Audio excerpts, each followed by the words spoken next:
Baik, bismillahirrahmanirrahim. Assalamualaikum warahmatullahi wabarakatuh. Alhamdulillah, puji dan syukur senantiasa kita panjatkan kepada Allah Subhanahu wa Ta'ala. Begitupun juga salat dan salam semoga tercurah dan terlimpahkan kepada baginda Nabi besar Muhammad sallallahu alaihi wasallam.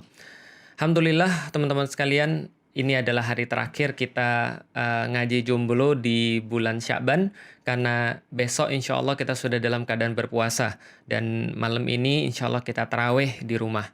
Dan teman-teman sekalian, selamat datang kembali di ngaji jomblo. Ada yang protes misalnya, kenapa ngaji jomblo Ustaz, bukan ngaji single aja? Ya, karena single dan jomblo itu sama saja. Beda Ustaz, single itu adalah karena Allah, kalau yang jomblo bukan karena Allah. Ya sudah, sakarep mulah gitu kan, itu untuk yang ngerti aja. Oke, kita nggak mau membahas tentang yang lain ya. Kita membahas tentang ngaji jomblo, dan pada hari ini insya Allah kita akan masuk ke dalam bab menikah karena Allah. Yaitu adalah bagaimana kita memaknai menikah karena Allah mulai dari awal sampai dengan akhirnya. Dan ini adalah karena part pertama, part yang paling awal, maka kita coba akan bahas tentang bagaimana kita itu tahu bahwa kita itu menikah karena Allah. Jadi gini teman-teman sekalian, Allah itu kan penciptanya manusia. Karena Allah itu yang menciptakan manusia, maka sudah sewajarnya, sangat wajar sekali ketika Allah itu lebih kita cintai daripada apapun. Karena kalau kita bicara tentang kecintaan kita, maka siapa sih yang paling berhak untuk mendapatkan kecintaan kita misalnya? Ya, yang paling berhak adalah ibu kita pastinya.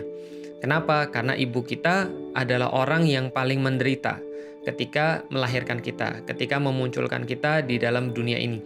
Maka wajar kalau di dalam Islam pun ya ibu itu diakui sebagai orang yang paling harus dihormati.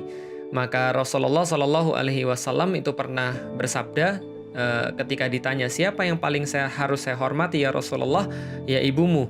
Lalu siapa lagi? Ibumu. Lalu siapa lagi? Ibumu. Lalu siapa lagi? Baru bapakmu. Maka ibu mendapatkan keutamaan daripada bapak dalam hal ini, yaitu adalah pemuliaan daripada Allah dan Rasul-Nya, karena mereka sudah memberikan kehidupan dalam tanda kutip kepada kita. Jadi Allah itu memberikan kehidupan kepada kita melalui ibu kita. Allah memberikan kita Allah memberikan kita rezeki melalui nafkah yang diberikan kepada bapak kita kepada kita. Nah, maka ini juga termasuk bagian daripada rasa syukur. Ketika kita bersyukur, maka kita mencintai bapak kita juga, sebagaimana kita mencintai ibu kita, karena dia juga sudah banting tulang, peras keringat, kerja keras untuk kemudian menghidupi kita. Maka wajar ketika ayah dan bunda, bapak ibu kita, mendapatkan rasa cinta lebih daripada yang lain, walaupun itu secara teoritis. Walaupun banyak sekali hal-hal yang mungkin nggak sesuai dengan teori pada kenyataannya. Tapi saya cuma mau jelasin kenyataannya. Coba bayangkan ibu kita itu, saya sudah cerita kemarin, kalau misalnya Anda mau tahu penderitaan seorang ibu, datang aja ketika mereka lagi mau melahirkan. Atau seorang perempuan mungkin baru tahu seperti apa ibunya, seperti apa kecintanya seharusnya kepada ibunya, kalau seandainya dia sudah melahirkan. Atau seorang laki-laki, dia mungkin baru paham bagaimana pengorbanan ibunya kalau seandainya dia sudah melihat istrinya melahirkan. Maka ini adalah satu tanda kenapa kita mencintai ibu kita. Kalau seandainya ibu kita saja kita cintai, apalagi Allah. Kenapa? Karena Allah itu lebih penyayang daripada ibu kita kepada kita. Ibu kita cuma 9 bulan 10 hari mengandung kita, lalu kemudian melahirkan kita dengan rasa sakit. Itu pun ketika kita sudah dewasa, kita balas menyakiti dia. Kita balas kemudian ketika dia mengurus kita di malam hari, ketika dia lagi sakit dengan bentakan kepada dia. Kita balas pengorbanan dia, bahkan dia tidak makan, dia nggak enak tidur, dia kemudian mungkin sakit juga tapi dia mendahulukan kita. Kita balas dengan kemudian lebih memperhatikan orang lain daripada dia. Kita balas dengan menyakiti hati dia seringkali. Tapi dia tetap sayang kepada kita. Itulah namanya rahmah yang sudah saya jelasin tadi. Tapi Allah lebih daripada itu. Allah memelihara manusia bahkan sebelum dia lahir ke dunia, bahkan sebelum kemudian dia ada di dunia, bahkan ketika dia masih dalam rahim ibunya. Ibunya nggak 100% memelihara dia. Ibunya mungkin ketika tidur nggak bisa melihara dia. Ibunya nggak tahu apa yang terjadi di dalam perut itu. Tapi Allah sudah melakukan itu sebelum segala-galanya, dan Allah lebih layak mendapatkan rasa cinta daripada manusia. Maka konsep dari dalam Islam secara sederhana, kita harus menaruh Allah dan Rasul itu di atas segala-gala kecintaan kita. Maka inilah yang disebut dengan al-hubbu fillah. Nanti saya akan jelaskan bagaimana yang dimaksud dengan cinta karena Allah, yaitu menaruh Allah Allah menjadi nomor satu. Jadi gini teman-teman sekalian, misal di dalam salah satu hadis dikatakan bahwasanya seseorang tuh tidak akan mendapatkan rasa manis atau halawatul iman, rasa manis di dalam keimanannya sebelum dia setidaknya mengalami 3 perkara. Yang pertama, dia mencintai Allah dan Rasul lebih daripada segala-galanya. Dia mencintai Allah dan Rasul lebih daripada makhluk-makhluknya. Yang kedua adalah dia mencintai seseorang dan dia tidak mencintai seseorang itu kecuali karena Allah.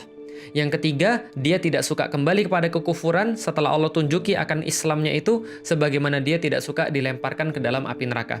Ini adalah salah satu contoh hadis yang menyatakan bahwa seorang manusia itu seyogyanya memang dia menaruh Allah dan Rasulnya lebih daripada segala-galanya. Kenapa? Simple, karena Allah yang menurunkan, yang memberikan rasa cinta itu kepada manusia, yang menurunkan kenikmatan, keberkahan dalam kehidupannya, dan membuat manusia itu bisa menjalani segala-galanya. Simpel banget. Kenapa Rasulnya? Karena Rasulnya itu dicintai oleh Allah. Kalau yang dicintai oleh Allah, masa sih nggak kita cintai? Lucu banget. Lagian kalau kita baca sirah Rasulullah Sallallahu Alaihi Wasallam, Anda akan terhanyut. Anda akan merasa kemudian terbawa pada situasi. Anda akan mengetahui betul kenapa Anda itu harus mencintai Rasulullah Sallallahu Alaihi Wasallam.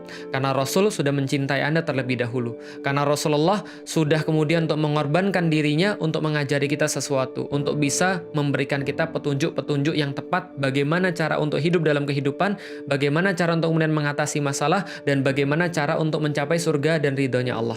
Nah, maka ini adalah kenapa kita mencintai Allah dan Rasulnya. Dalam Al-Quran misalnya Allah sampai mengatakan, Qul in kana aba'ukum wa abna'ukum wa ikhwanukum wa azwajukum wa ashiratukum wa amwalun iktaraftumuha wa tijaratun takhshawna kasadaha wa masakinu tardawnaha ahabba ilaikum minallahi wa rasulih fattarabbasu hatta ya'tiyallahu bi amrih. Allah sampai mengatakan, katakan wahai Muhammad kepada orang-orang muslim, penegasan terhadap hidup mereka, andaikan bapak-bapak mereka, keluarga-keluarga mereka, lalu kemudian anak-anak mereka, lalu saudara-saudara mereka, lalu pasangan-pasangan mereka, lalu kemudian harta-harta mereka, lalu perniagaan-perniagaan mereka yang mereka takutkan kerugiannya, lalu kemudian apalagi tempat tinggal yang mereka ridho, yang mereka senang dengannya. Semua itu Allah katakan lebih mereka sukai, ketinggalan keluarga mereka, 8 totalnya. Semuanya itu lebih mereka sukai, lebih mereka cintai daripada Allah, Rasulnya, lalu kemudian untuk berjihad di jalannya, maka katakan pada mereka, fattarabbasu, maka tunggu baik-baik, nantikan saja sebentar lagi, fattarabbasu hatta ya'tiyallahu bi amrih, sampai Allah memutuskan keadaan mereka. Sampai Allah kemudian datang pada mereka, lalu kemudian ya menjadikan semua itu penyesalan. Maka kemudian ini adalah satu dalil bagi kita bahwa Allah harus ditaruh menjadi posisi paling pertama. Allah menjadi paling pertama, Rasul yang kedua, lalu kemudian berjihad di jalannya termasuk di dalamnya, lalu kemudian baru orang tua, baru kemudian yang lainnya. Ini prioritas di dalam Islam. Secara kemudian teori dan secara logika saya juga sudah menyampaikan kenapa sih kita itu mencintai orang tua lebih daripada yang lain. Dan kita mencintai Allah lebih daripada orang tua. Kenapa? Karena orang tua aja kita sudah utamakan daripada manusia-manusia yang lain, apalagi yang menciptakan orang tua kita. Yang kelak nanti akan mengambil orang tua kita. Yang kelak nanti nasib orang tua kita tergantung dia, Allah Subhanahu wa Ta'ala. Maka kecintaan seorang muslim kepada Allah Subhanahu wa Ta'ala, kecintaan terhadap Rasulnya, kecintaan terhadap agamanya, kecintaan terhadap ayat-ayatnya, itu adalah menjadi modal yang sangat penting sekali dalam kehidupan, sekaligus dalam teori Islam, teori iman menjadi sesuatu penanda keimanan seseorang. Nah, jadi ini adalah yang disebut dengan menaruh Allah lebih daripada segala-galanya. Menaruh Allah dan Rasul lebih daripada segala-galanya yang menjadi ciptaannya. Ada logika yang lain lagi. Saya ngasih antum sesuatu, taruhlah. Saya ngasih antum misalnya satu giveaway misalnya. Dan ketika saya ngasih antum satu giveaway, ternyata giveaway-nya tuh lebih diperhatikan daripada saya. Kira-kira gimana perasaan saya? Kira-kira gimana kemudian pandangan saya terhadap antum?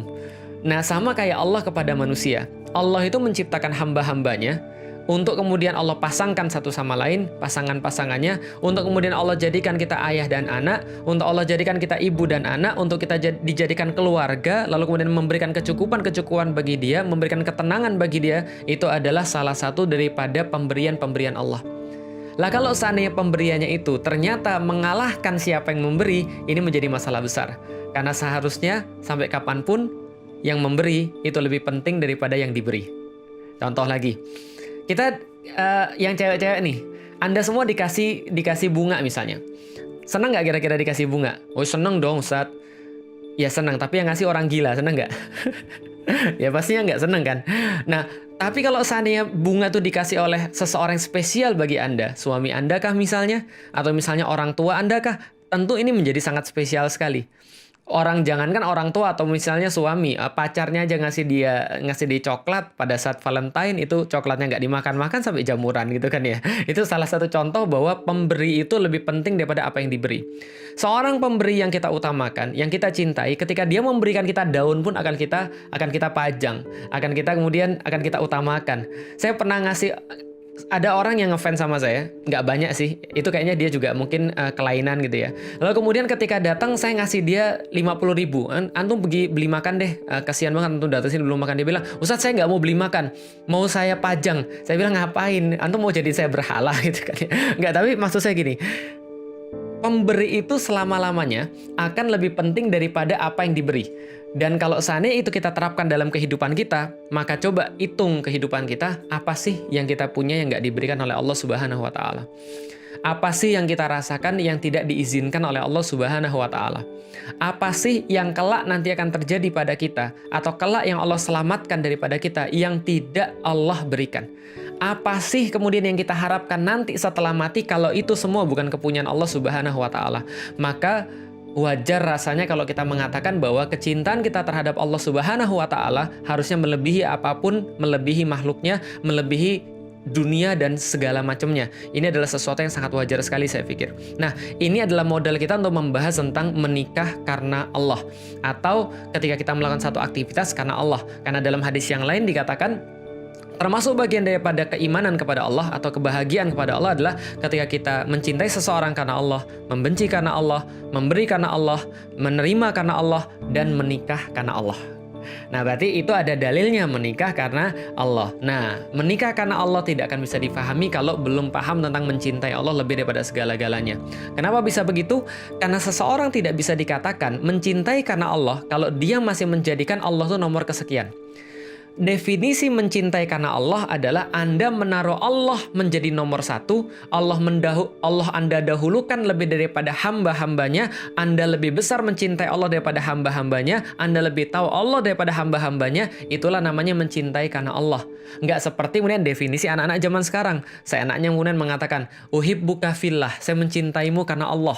Atau kemudian dari seorang laki-laki pada perempuan, uhibbuki fillah, saya mencintai engkau perempuan karena Allah. Tapi sebenarnya dia nggak ngerti apa itu Allah. Dia mungkin belum kenal apa itu Allah. Dia belum ada di jalan Allah. Dia belum mencintai Allah lebih daripada yang lain. Ini namanya ngomong doang. Makanya judul pada hari ini, cinta karena Allah atau menikah karena Allah, part pertama modus gitu kan ya. Karena kebanyakan orang modus mengatakan al-hubbu fillah, mencintai karena Allah. Dia bilang dia mencintai karena Allah, tapi dia nggak ngerti apapun namanya cinta karena Allah. Salah satu modus yang paling sering digunakan ketika orang tuh mau menikah, kemudian dia mengatakan dia menikah itu karena Allah, modusnya adalah pacaran. Makanya saya sudah bilang kemarin, pada hari ini kita akan coba sedikit bahas tentang pacaran. Kenapa? Karena kebanyakan di antara kita mau menikah karena Allah, mendapatkan janji Allah dalam pernikahan, gambarannya tentang pernikahan adalah gambaran-gambaran yang bagus, pengen dapat cowok yang taat, pengen dapat cowok yang soleh, pengen dapat kemudian dapat istri yang soleha, pengen dapat istri yang kemudian bisa ngurus keluarga, bisa jadi ibu yang terbaik bagi anak-anaknya, pengen kemudian dapat keluarga yang baik, family goals-nya seperti Rasulullah dan Khadijah, atau kalau nggak seperti Ali dan Fatimah. Tapi dia nggak menjalankan apapun yang dikatakan oleh Rasul dan Allah. Ini menjadi problem besar yang terjadi pada orang-orang zaman sekarang. Modus pacaran. Kenapa saya katakan bahwa pacaran ini bukan sesuatu yang mengantarkan kepada menikah karena Allah? Karena gini teman-teman sekalian. Kadang-kadang orang tuh nggak paham bahwa untuk mencapai satu tujuan itu perlu cara-cara tertentu. Untuk pergi ke Turki, saya sering contohkan, caranya jelas beda dengan pergi ke Bandung. Untuk pergi ke Bandung, caranya jelas beda dengan cara pergi ke Surabaya. Jalannya beda, bekalnya beda, caranya beda. Maka kalau seandainya kita pengen menikah karena Allah, jelas-jelas kita tidak boleh mulai dengan jalan maksiat. Maksudnya maksiat itu apa? Ya di dalam Islam jelas sekali. Maka sebelum saya bahas lagi tentang pacaran, nah ini berlapis-lapis ini pasalnya ini. Nah sebelum saya bahas tentang pacaran, saya perlu menjelaskan dulu bagaimana hubungan antara laki-laki dan wanita. Jadi gini teman-teman sekalian, di dalam Islam, termasuk dalam fitrah yang kemudian Allah sampaikan pada manusia, laki-laki dan perempuan itu berbeda. Karena laki-laki dan perempuan itu berbeda, maka Allah memberikan juga sebuah perlakuan khusus kepada laki-laki dan Allah memberikan perlakuan khusus kepada perempuan. Laki-laki dan perempuan kehidupannya terpisah. Kenapa? Karena fitrahnya berbeda. Contoh misalnya perbedaan fitrah antara laki-laki dan perempuan. Saking banyaknya kita ambil contoh beberapa. Perempuan tuh emosional, kalau laki-laki itu rasional. Karena itulah kadang-kadang terdapat permasalahan antara laki-laki dan perempuan karena cara mikirnya beda. Laki-laki itu rasional banget. Dan perempuan tuh emosional banget. Misal, kalau laki-laki pergi ke pasar nggak akan pernah nawar. Kalau perempuan pergi ke pasar itu pasti nawarnya gila-gilaan. Kadang-kadang Afgan gitu kan ya, sadis. Ini harganya berapa ayamnya pak? 25.000. Mana ada ayam 25.000? 50.000. Kalau cewek itu pasti ditawar. 15.000 boleh nggak? Hah? 15.000? Ya nggak dapet lah. Ya tapi mereka senang aja.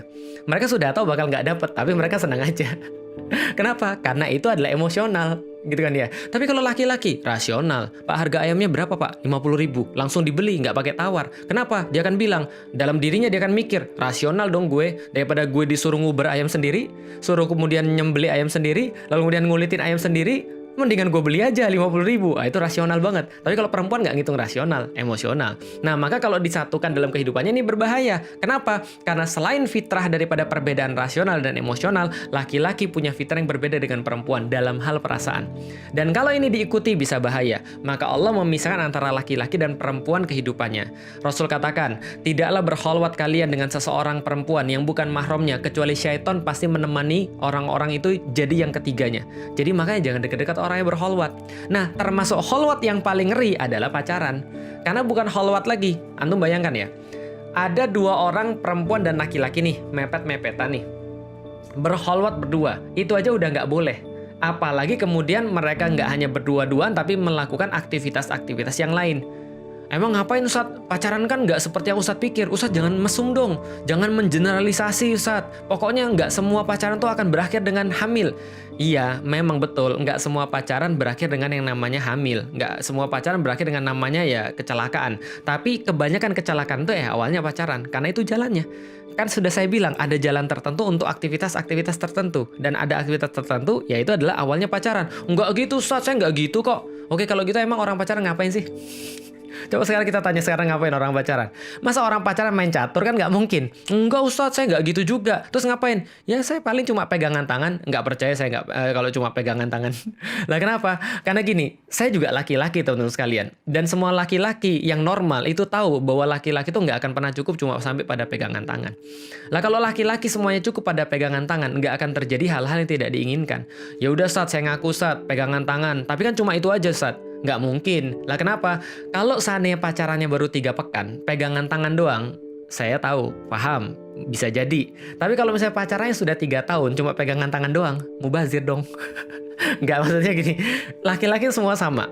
Pasti kemudian ketika laki-laki dikasih, ya ibaratnya gini deh, kucing dikasih ikan asin, ya pasti akan dimakan. Lah kalau misalnya kucingnya nggak mau makan ikan asin, ya berarti ada sesuatu yang salah pada kucingnya gitu loh maksudnya. Berarti kalau Anda sekarang masih punya pacar, udah putusin aja. Lah kenapa? Kalau misalnya pacar Anda sampai sekarang masih cuma pegangan tangan doang padahal sudah 3 tahunan pacaran, berarti dia bukan orang normal. Lah kalau Anda belum sampai posisi itu, segera. Kenapa? Baca buku Udah Putusin Aja, saya nulisin semua di sana, lalu kemudian bagaimana cara lepas daripada pacaran, dan bahaya banget karena ada orang-orang yang ngeri banget memanfaatkan ini. Silakan baca di sana, saya nggak mau jelasin 2 kali di sini. Lalu kemudian ada yang mikir, kalau nanti diputusin Ustaz, nanti kan itu kan memutus tali silaturahim. Antum itu ya, pas antum pacaran tuh nggak mikir ini syariatnya gimana, tapi pas mau putusin lalu kemudian mikir syariat silaturahim gitu kan ya. Mana ada silaturahim dalam maksiat gitu kan ya. Dan awalnya Anda pacaran pun itu sudah melanggar syariat. Lah kalau Anda awalnya melanggar syariat, pas mau mutusin kemudian bilang bahwa ini melanggar silaturahim, lalu kemudian syariat mana yang sebenarnya Anda taati gitu, maksudnya ya udah putusin aja. Orang ini adalah hubungan yang salah dari awal. Nah makanya ini kita lakukan. Lalu kalau gitu terus gimana kita nyari jodoh? Ini seperti beli kucing dalam karung dong? Oh enggak. Nah makanya saya mau jelaskan bahwa di awal-awal sudah saya sampaikan, pacaran itu bukan cara yang tepat untuk mendapatkan orang yang kelak nanti akan menjadi pasangan kita untuk menuju pada pernikahan yang kita bayangkan, yang kita sudah bahas dalam 6 episode yang sudah lalu. Nah kalau gitu gimana? Menikah karena Allah, kita perlu orang yang taat pada Allah. Kenapa? Karena yang namanya menikah karena Allah, cinta karena Allah, artinya menaruh Allah lebih daripada yang lain. Mencintai Allah lebih daripada yang lain, lebih dulu, lebih banyak, lebih besar, lebih kemudian tahu, dan lebih segala-galanya. Baru dia bisa mengatakan, saya mencintai engkau karena Allah. Bukan sebaliknya, saya mencintai Allah karena engkau. Kenapa? Karena dia maunya sama orang itu terus. Kalau nggak sama orang itu, saya nggak mau. Dan kalau saya dekat sama dia, saya jadi dekat sama Allah. Kalau saya dekat sama dia, saya jadi rajin sholat. Kalau saya dekat sama dia, saya jadi agamis. Itu mencintai Allah karena dia. Kebalik, Pak. Gitu kan ya. Yang Allah perintahkan itu adalah mencintai mereka karena Allah. Artinya kalau mereka taat, Anda cinta. Kalau mereka maksiat, Anda nggak suka. Lah sekarang yang terjadi bukan begitu. Nah artinya adalah mencintai karena Allah, Allahnya sudah firm dulu di tempatnya, Allahnya sudah benar dulu di tempatnya. Setelah Allah benar di tempatnya, maka kita tanya Allah, ya Allah kira-kira kayak gimana ya yang kamu suka ya Allah. Karena aku nggak akan mau suka kecuali yang kamu suka. Kalau kita sudah mencintai karena Allah, kita akan mau turut dengan aturan-aturan Allah. Kita akan diarahkan oleh Allah. Dan kalau kita sudah mencintai Allah lebih daripada segala-galanya, maka Allah akan tunjukkan kepada kita hamba-hambanya dia yang dia cintai juga untuk mencintai kita insya Allah. Itu rumusnya. Jadi cinta karena Allah itu adalah menaruh Allah lebih daripada segala-galanya. Ketika kita sudah menaruh Allah lebih daripada segala-galanya, maka dari situ kita akan diarahkan. Oh, berarti kita akan suka sama yang taat. Oh, kita nyarinya yang taat. Itu duluan yang diutamakan daripada yang segala-galanya. Nanti muncul pertanyaan, nyari yang taatnya gimana? Oh, sabar. Nanti itu di episode berikutnya gitu kan ya. Sekarang saya cuma mau bahas tentang mencintai karena Allah dan menikah karena Allah. Maksudnya adalah kita tidak justru melakukan perkara-perkara yang dilarang oleh Allah.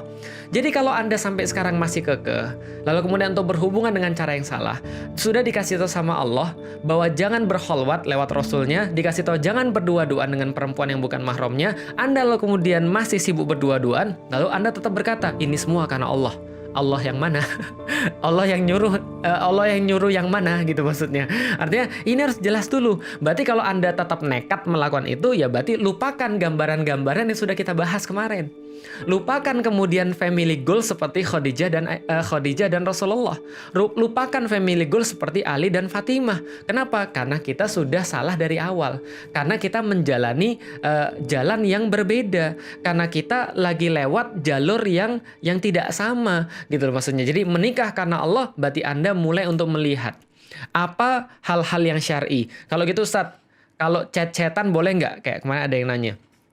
Kalau ngechat atau kemudian nge-DM, atau kemudian private kepada seseorang di zaman sekarang, Anda punya keperluan, nggak ada masalah. Mohon maaf Mbak, saya mau nge-endorse nih, ya nggak ada masalah. Mohon maaf Mbak, saya mau beli barang, nggak ada masalah. Yang nggak boleh modus.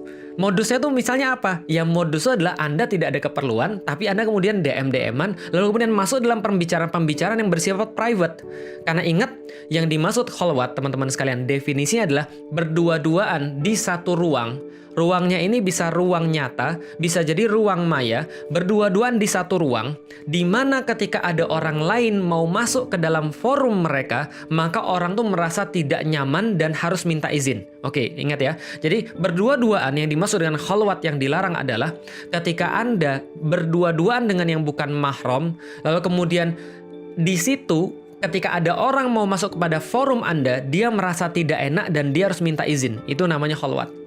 Contoh, lihat ya, kasus ekstrim ya. Pernah nggak Anda naik angkot, lalu kemudian Anda mendapati ada satu pasangan muda-mudi, di paling ujung biasanya, mereka berdua-duaan, mereka yang pacaran, antum yang malu. Anda pernah nggak merasa begitu? Itu kholwat namanya. Walaupun dalam keramaian. Ya, itu kholwat namanya. Pernah nggak Anda, ya saya yakin antum pernah ya, atau minimal tahu orang-orang yang modus-modus gini, WhatsApp-WhatsAppan, terbuai dalam WhatsApp-WhatsAppan itu, atau telepon-teleponan, atau kemudian voice call, atau video call, atau apalah zaman sekarang, pokoknya Anda berada dalam satu ruang, mau itu adalah ruang nyata, mau itu ruang maya, lalu kemudian Anda merasa di situ terbuai dengan dia, sehingga orang lain tuh kalau mau masuk forum Anda tuh merasa ya nggak enak dan harus minta izin. Itu namanya kholwat, dan dia tidak melakukan itu juga. Pacaran, kholwat, sama, itu semua tidak diridhoi Allah. Lalu bagaimana pertanyaan saya kalau itu, saya mau agar pernikahan saya diridhoi Allah. Doakan saya, Ustaz, semoga pernikahan saya barokah. Barokah itu kan Allah yang ngasih. Barokah itu kan adalah ziyadatul khair. Allah yang ngasih. Bagaimana kemudian Allah bisa ngasih keberkahan kalau seandainya antum sudah menjalani dari awal yang sudah Allah nggak suka? Seperti ada orang yang kemudian datang pada saya, tapi dia sudah bawa hal-hal yang saya nggak suka. Ini kan menjadi suatu permasalahan. Nah, karena itulah mencintai karena Allah dan menikah karena Allah adalah antum menaruh Allah di atas segala-galanya. Antum menjadikan Allah sebagai dasar daripada apapun yang nanti antum akan bangun di atasnya.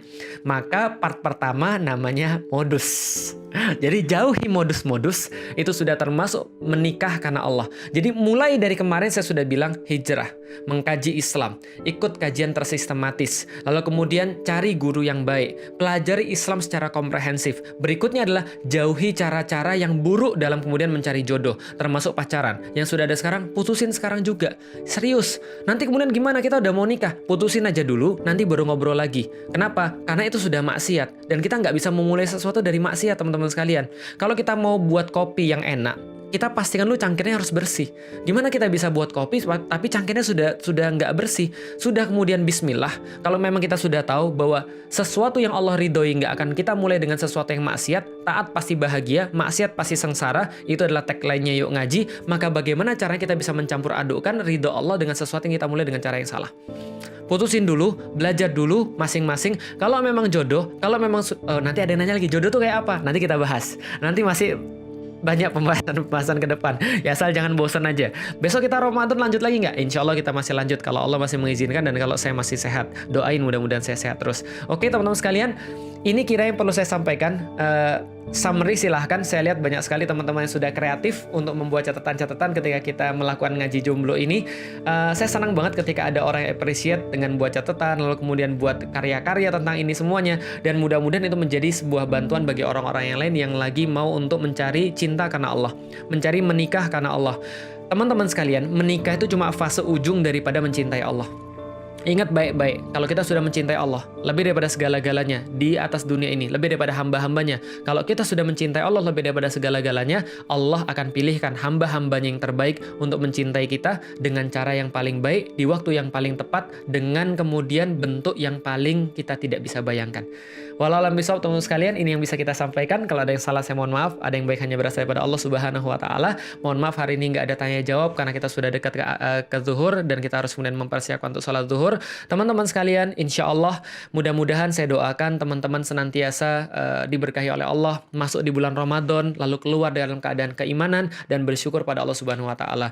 Dalam kondisi begini tidak menghalangi kita untuk taat pada Allah. Dan kalau teman-teman mau satu bahasan tentang bagaimana kemudian kita Ramadan di tahun ini di masa pandemi atau di masa wabah corona ini, teman-teman bisa buka di Instagram saya, di IGTV saya ada kemudian Ramadan di tengah corona. Saya nggak upload ke YouTube karena bentuknya vertikal. Teman-teman silakan nonton aja di sana. Di situ ada saya berikan satu insight menarik kenapa Allah berikan kita kondisi seperti ini dan menjelang Ramadan, dan bagaimana menikmati Ramadan dalam kondisi-kondisi seperti ini. Oke, teman-teman sekalian, kita ketemu lagi di waktu yang lain. Mudah-mudahan Allah merahmati. Assalamualaikum warahmatullahi wabarakatuh.